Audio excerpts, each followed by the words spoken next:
Welcome to Corporate Cafecito, a Latin and business podcast where we share insights and strategies to help entrepreneurs and professionals thrive.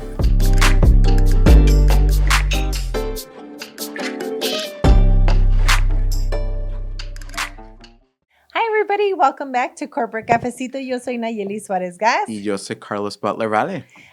Today, we are going to talk about a topic that may feel a little bit uncomfortable. It may feel only uncomfortable when we think about it from what we used to do and how we're showing up now, and that is assimilation versus authenticity.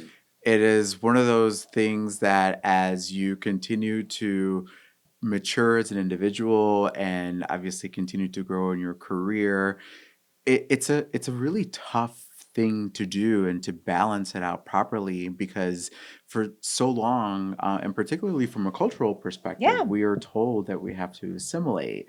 And then you get into these spaces and you sort of forget that you are there because of you. Right. And you start to kind of assimilate again, when really in reality, what we're hoping for is helping folks kind of be authentic and live in that authenticity. So I definitely know that I have some stories where I could speak to both.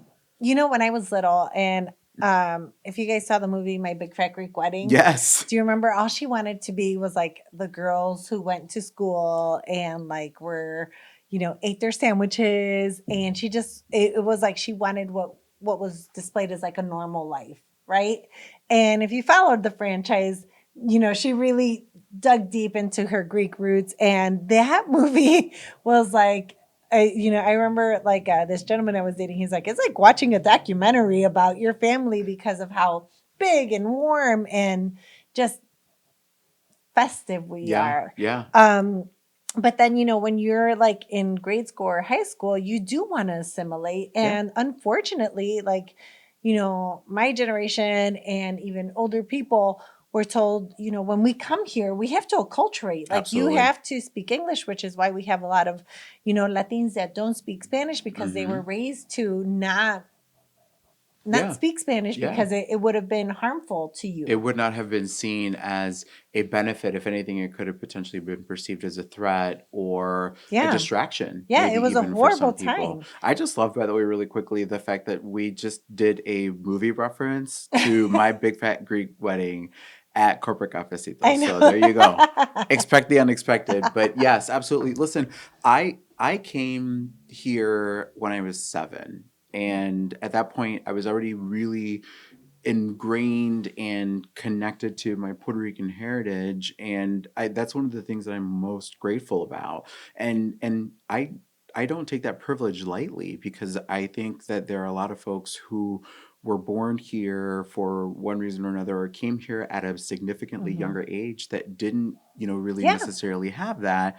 And, you know, one of the things even now raising a young child is making sure that, you know, there are certain things that you want folks to assimilate to, right? I mean, there are certain aspects of life like respect and modales, right? Like there are certain things we want them to do. Like, we don't want to bring our Mexican driving that's up true. here. You know, or believe me, the Puerto Rican driving is insane. But so there are things that we want folks to sort of do to get along and to continue to obviously grow and flourish, because we understand that there is obviously significant value into you understanding and having awareness of your surroundings.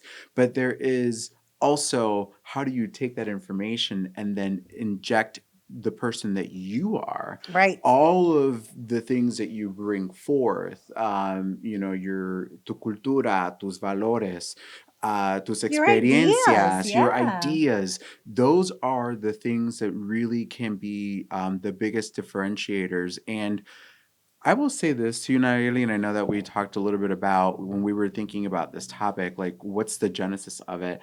I've been coming across a lot of professionals who have been telling me that, I think in particularly with what's been happening over the last few months, they have felt, and I'm talking, I think most of you are probably aware or have an understanding of what I'm talking about, but the landscape I think has changed pretty It significantly is. in a corporate perspective with a lot of the attacks on DE&I and a lot of the sort of anti-immigrant sentiment that I think has been fomenting. And there is this sort of notion of going back to assimilation. There is a question or concern about the value of that individuality, Right. of that secret sauce again that we keep talking about. And you know, I think here in Corporate Cafecito, one of the biggest missions that we have is to, help folks navigate their way around Mm-hmm. not only those feelings but those spaces, because the reality is this may be a moment, Right. and it may be a long moment, but we at the end of the day have to feel really comfortable with being who we are and living in that somehow. And so hopefully folks can take some really good recipes from this conversation to be able to do that. When I was in Indiana one time, I was at a gas station and I remember feeling unsafe. Um, and there were a lot of Confederate flags around, and it just made me feel like maybe Mexicans were not welcome. I remember yelling to my kids in Spanish, right? Like, "Tráeme una coca," and and I was like, okay, I'm going to do that because I want the other Mexicans in here Mm, to know that there's a lot of us. mm, And I felt it was really important also to highlight that my children were also Mexican, that's great. And I think that sometimes assimilation seems safer, Hmm. but it also negates, like, it takes away the safety of others. Oh, that's a really great point. So talked a little Yeah. bit more about, because I think for folks right now who are in certain workspaces, and let's be clear. I think over the past few months, what we've also seen is what I would call a retreat from certain commitments Yeah. that A certain lot of organizations retreat. have Yeah. made, and that is probably making certain folks second guess or question the spaces that are around them. And again, that's why obviously this topic is another one of the reasons Yeah. why this topic is really important. But talk a little bit about what that means to signal to others that there is not necessarily just power in numbers, but presence is Yeah, important. it's so important. And you know what? I will tell you, Carlos, that we feel it not only just as a people, right? This isn't just because I'm a Latina. I have felt it as a woman, Mm, walking into a space, being like, okay, I'm gonna take up this space now. I have felt it as, as someone who is bilingual, who mm-hmm, maybe doesn't always pronounce words correctly. mm-hmm. So I have felt like camaraderie and the solidarity with people who speak different languages and have an accent. I have felt it with women. I have felt it with moms. And a lot of times we see ourselves and it's like, you mentioned DE and I am like, we were like multiple DE and I candidates. Yeah. It wasn't just our Latino base, but when we start censoring Mm-hmm. what we're doing because we want to assimilate or we don't want to rock the boat, Yeah.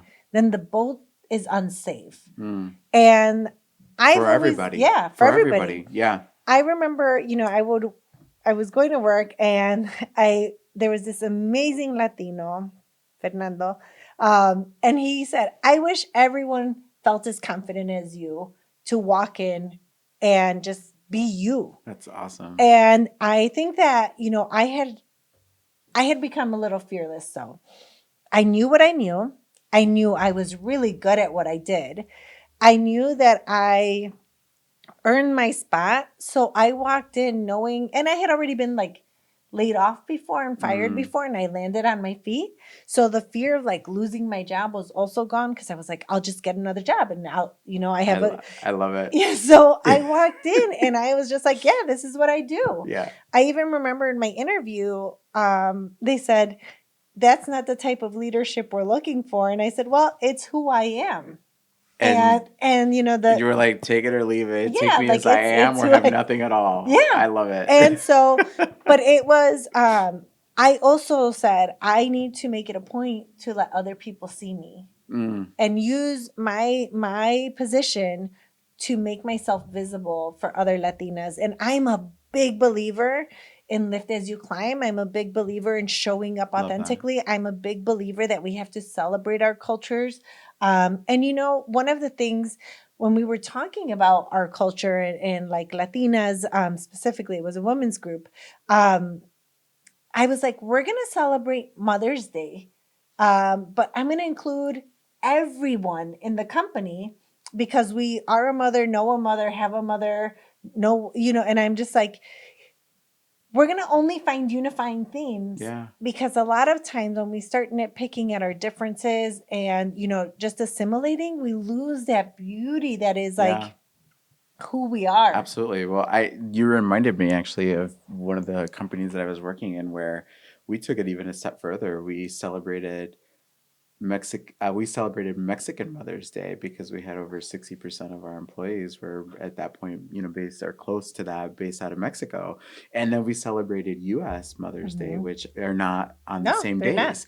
And so Sometimes they are. again, sometimes they are, but sometimes they're not. Yeah. And that sparked, I think, a really great conversation, but it was not an idea that came from the US. It was an idea that came from Mexico. And it just felt authentic because what we had done traditionally is to have everybody else assimilate to the US Mother's Day versus Mhm. actually saying, hey, if these things are celebrated on different days in different places, then let's go ahead and honor that.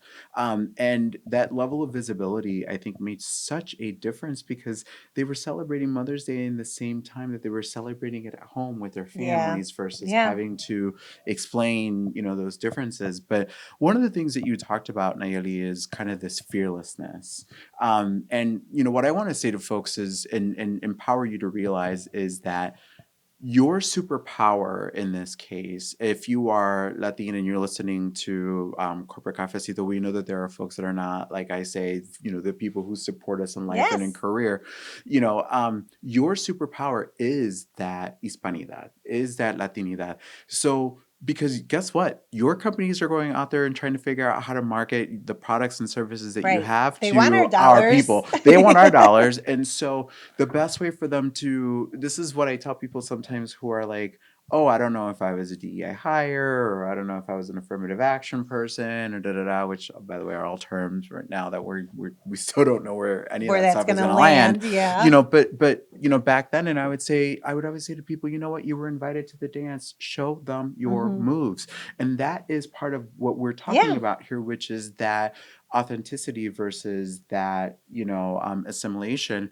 But there's one thing you talked about that I think is really good to revisit, which is this fearlessness. Because you had talked about the fact that you went through several journeys that ultimately led to your fearlessness on this thing, on this particular Yeah. topic, on you and showing up authentically. So what words of advice do you have for people Oh. out there who may not have necessarily gone through any of those things, or are quite frankly trying to steer clear of any of those types of situations that, I just talked about, obviously, the buying power that we have and Yep. the perspective that you have, that you can bring to the table. And that, to me, for any organization, any company who's trying to future proof, is the way to go. So that just is business, makes business sense to me. But on a personal level, fearlessness is something deeply personal. It So, is. so what words of advice do you have for folks Mm. who, as they're trying to think about how they develop their own fearlessness? I always try to think of like what makes me scared. Mm, Right? What is it that makes me scared? Is it losing my job? Is it um is it not knowing a skill set? mm, Is it, what do I think will happen? And then I follow that train of thought all the way through. Right? Okay, so what happens if I lose my job? Okay, well, I would need to find another one. Okay, well, in this job market, it's going to take me this long. Okay, well, what if I did the gig economy and I just Ubered or DoorDashed until I got my next job? yeah. Right? What if one of my cousins, she is an amazing an amazing entrepreneur, and she is a hustler. She's probably listening to Corporate She Cafecito. is. Hey. And her name's Adriana. Hey, So Adriana. Adriana is the type of person who was a single mom. Okay. She started making jewelry. She would do jewelry shows. She is currently starting, like, she started a dog walking or a dog care, and she's just amazing. She just reinvents herself. She figures out a skill and she hones it in on it, and she creates it. Like, she makes jewelry, she makes t-shirts, she makes everything. And I admire her so much because she reinvents herself and it looks easy. I think you have to be able to reinvent yourself. Oftentimes we think about what we do well and then say, like, well, that's what I do. So that's, Yeah. they say zapatero tus zapatos, Yeah. but also, like, well, that zapatero can probably handle leather pretty good. What if he made a bag? What Hey. if he did this? And not limiting ourselves. If you ever have a skill set that you really like, go on LinkedIn and type it in the jobs and put, like, detail oriented, put people person, put in, like, words that describe you. Yeah. And it's going to give you jobs that maybe you wouldn't have considered because you were like, you're so focused on, like, well, I do this and I'm really good at this. It's like, what if that skill set went over here? Yeah. And I will tell you, I have worked for bakeries. I have worked like in digital marketing, which I still don't feel I know anything about. And it changes Yeah, all like, the time. I have worked in market research. I have worked for CPG companies. I've done all this, and then I left all of that to start, Elevar and my trucking company. And I Yep. was never I was never in logistics, but I thought, you know what? I'm a problem solver. I love it. I love numbers. I have my MBA in operations management. And I did that one because I like numbers. So I was like, I can do that. Based on all my skills, I can do that. That's great. Fearlessness is also really hard. You have to have a really good support network. Yeah. When I decided to leave corporate, I was terrified. And I had always told myself, I'll never be an entrepreneur. I love corporate. I love the safety it provides. But then I took that leap and now I'm like, oh, you know what? I also love this so much. That's great.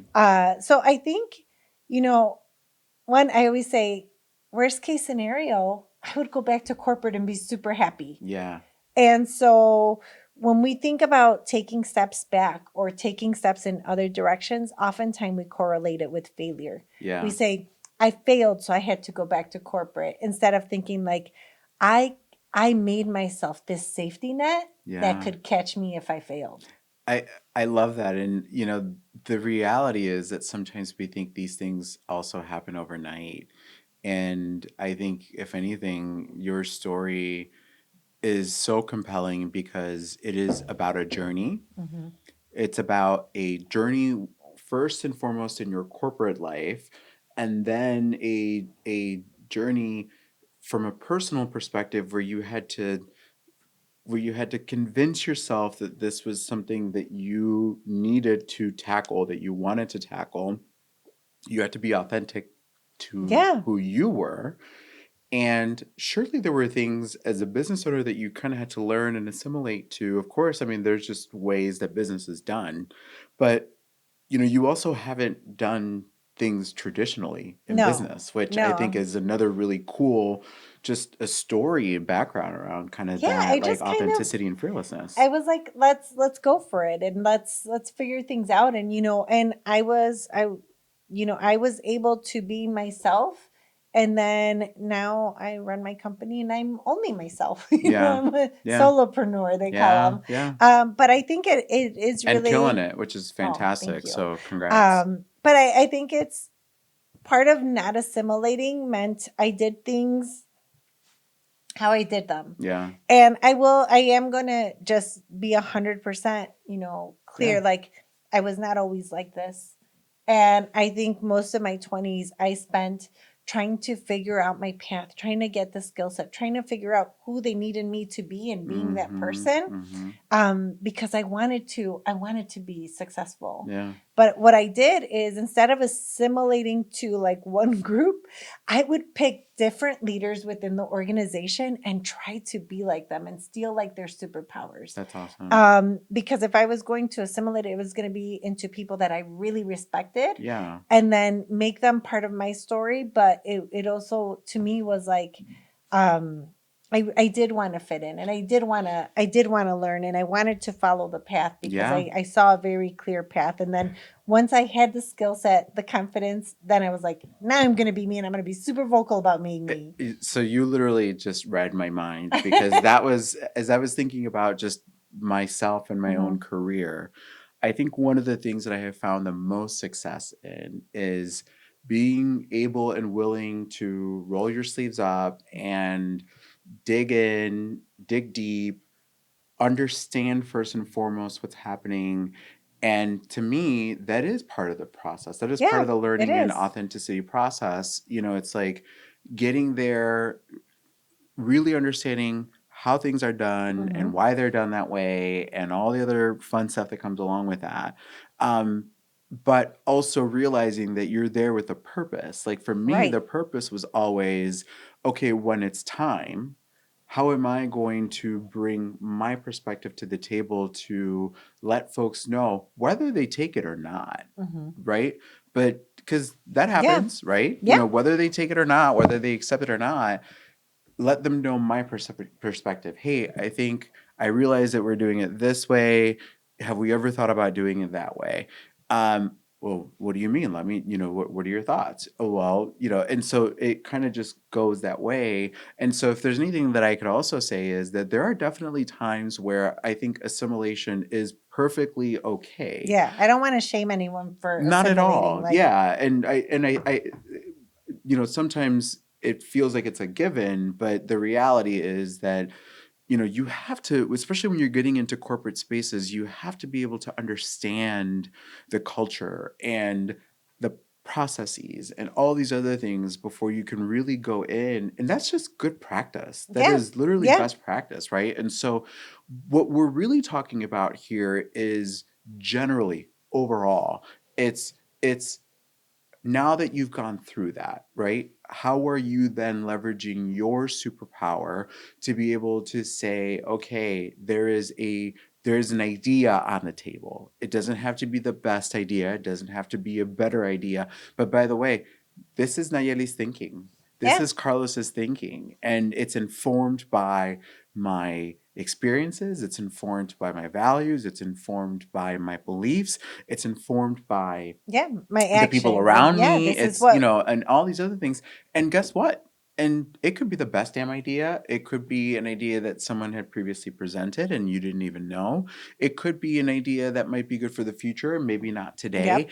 But it's still realizing that, again, you are highly sought out, and you are sought after, and that there is obviously something that each one of us can contribute to this place, to the spaces that we're in, and it's that uniqueness that is ultimately obviously going to help really be those Right. Right. differentiators. And to be able to be authentic is liberating. It is going to give you that ability to, I, I think Mark Twain said, good liars have to have good memories. Oh, And I always think, that's if you're, actually pretty funny. yeah, if you're trying to assimilate, or if you can't be your authentic self, you're kind of lying a little bit, right? Trying to And figure it's a out who heavy you want load. to be. Yeah. Yeah. And so when you can just show up as yourself,